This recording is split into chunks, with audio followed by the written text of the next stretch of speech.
Hello student, welcome to online classes in Mary City School. Today we study the remaining part of a science of class 10th, the first chapter, chemical reaction and equation.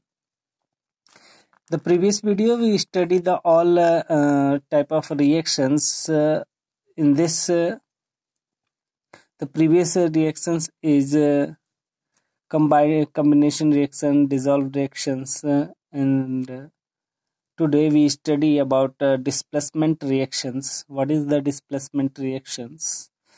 So this displace means one substance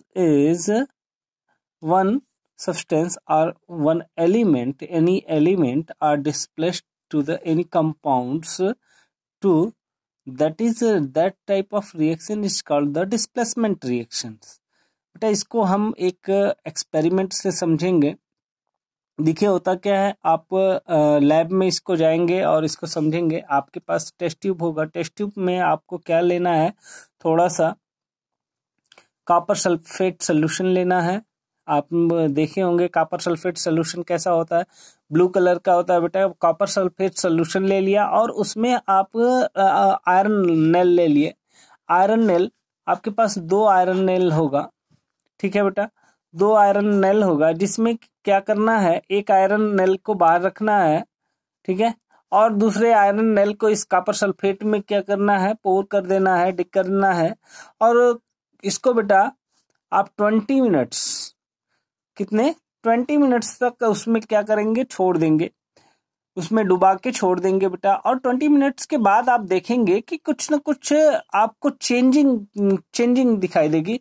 changing ये दिखाई देगी बेटा, इसका जो colour होगा, यानी आपके पास जो सोल्यूशन है, ब्लू कलर का सोल्यूशन है, वो क्या होगा, वो लाइट होने लगेगा. जो डार्क ब्लू कलर का सोल्यूशन था वो उसका कलर चेंज होके लाइट हो गया. और ये जो आयरन नेल था, और आयरन नेल वो कन्वर्ट हो गया ब्राउन कलर में.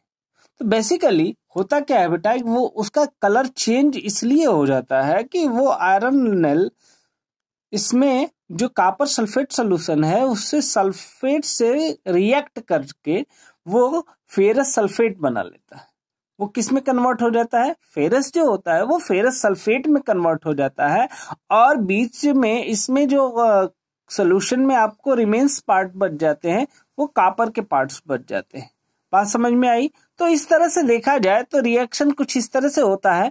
ये आयरन यानी फेरस, आयरन को हम फेरस कहते हैं. फेरस को हमने डुबाया किसमें, कॉपर सल्फेट में. बेटा कॉपर सल्फेट में जब हमने डुबाया तो वो क्या हुआ, वो रिएक्ट करके 20 मिनट के बाद वो रिएक्ट करके वो किस में कन्वर्ट हो गया बेटा, फेरस सल्फेट में. और आपको मिल गया क्या, यहाँ पे कॉपर मिल गया. तो देखिए, a substance which is displaced the compound so that this type of reaction is called the displacement reaction. ये है बेटा डिस्प्लेसमेंट रिएक्शन के एग्जाम्पल. ठीक है, ये क्या है बेटा, आयरन है, ये फेरस है, इसको आयरन या फेरस लिखेंगे. ये हो गया कॉपर सल्फेट, ये कॉपर सल्फेट हो गया बेटा. और ये कन्वर्ट किस में हो गया, फेरस सल्फेट.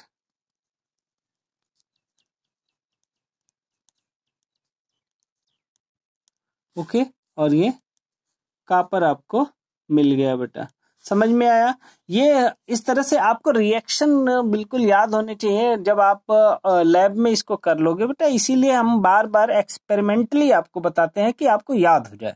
तो डिस्प्लेसमेंट रिएक्शन में हमने बताया, जब आपके पास क्या होगा बेटा, वो क्वेश्चन भी पूछता है, what happened when iron nail dig in the pour in the copper sulphate solution. तो बेटा कॉपर सल्फेट सोल्यूशन में आयरन नेल डालते हो तो क्या होता है, तो इस colour are change, it is in brown colour, so that iron is convert to the ferrous sulphate. ठीक है, ferrous is convert into the ferrous sulphate and remains copper. Okay, ये होता है बेटा. ठीक है, इसी तरह से अनदर एग्जाम्पल और भी, ये आपके पास जिंक होगा. जिंक को अगर आपका आयरन ही नहीं, आप जिंक वही दूसरे मेटल्स भी डाल सकते हैं बेटा, जिसमें जिंक डाले, जिंक कॉपर सल्फेट में डाला तो क्या हो गया, जिंक सल्फेट हो गया बेटा, और कॉपर मिल गया। इसी तरह लेड डाला तो ये लेड सल्फेट बना लिया और कॉपर अलग हो गया। ये डिस्प्लेस कर रहा है बेटा, ये वन में डिस्प्लेस कर रहा है, इसलिए इसको डिस्प्लेसमेंट सोल्यूशन रिएक्शन कहेंगे। एक और आता है बेटा डबल डिस्प्लेसमेंट रिएक्शन। तो डबल डिस्प्लेसमेंट सारी चीजें यही रहती हैं, इस बस डिफरेंस क्या है, डबल डिस्प्लेसमेंट में जो दो कंपाउंड लेते हैं, दो रिएक्टेंट जो होते हैं, दोनों रिएक्टेंट आपस में क्या होते हैं, इंटरचेंज करते हैं। इसके जो कंपाउंड होते हैं वो आपस में इंटरचेंज करते हैं। तो क्या है, आपके पास अगर सोडियम सल्फेट एक सोल्यूशन लिया, दूसरे सोल्यूशन, दो टेस्ट ट्यूब लिया, इसको एक्सपेरिमेंटली समझिए, दो टेस्ट ट्यूब लिया बेटा, एक टेस्ट ट्यूब में ये सोडियम सल्फेट का सोल्यूशन लिया, किसका सोल्यूशन, सोडियम सल्फेट का सोल्यूशन लिया, दूसरे टेस्ट ट्यूब में बेटा आपने क्या लिया, बेरियम क्लोराइड का सोल्यूशन लिया। बात समझ में आई, एक में सोडियम सल्फेट का सोल्यूशन लेना है, दूसरे में बेरियम क्लोराइड का सोल्यूशन लेना है।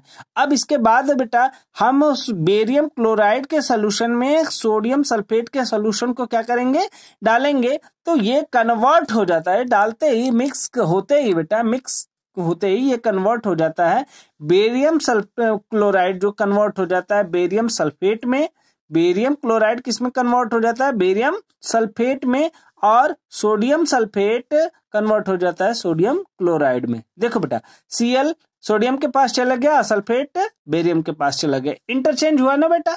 तो यहाँ पर डबल डिस्प्लेसमेंट, यानी दोनों में डिस्प्लेसमेंट हो रहा है, या सोडियम के पास भी डिस्प्लेसमेंट हुआ और बेरियम के पास भी डिस्प्लेसमेंट हुआ, इसलिए इसको हम डबल डिस्प्लेसमेंट रिएक्शन कहेंगे।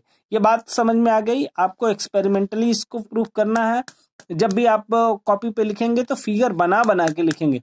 बात क्लियर हो गई बेटा, ठीक है। Thanks for watching this.